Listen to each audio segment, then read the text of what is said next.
আসসালামু আলাইকুম ভাই। আপনারা সবাই জানেন ফিলিস্তিনিতে যুদ্ধ হচ্ছে। 630 বছর আগে যখন যুদ্ধ হয়েছিল, আল্লাহ পাক আবাবিল পাখি দিয়ে ইহুদিদের শাসন করছে। ঠিক 2025 সালে, এটা গুজব কিনা জানি না, একটা বিড়াল ইহুদিদের হামলা করতেছে। আল্লাহ যদি বিড়াল থেকে ইহুদিদের হামলা করে, আলহামদুলিল্লাহ, আল্লাহ চাইলে সবই পারে। কিন্তু এটা গুজব কিনা এটা আমার জানা নাই।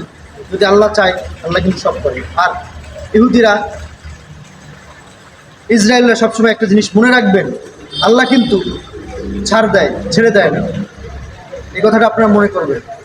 আর ভাই, এই ভিডিওটা অতি বেশি শেয়ার করবেন, যদি এটা গুজব না হয়ে থাকে বিড়ালের কথাটা, তাহলে আল্লাহ জানি বিড়াল থেকে ইহুদিদের ধ্বংস করে দেয় ইনশা আল্লাহ।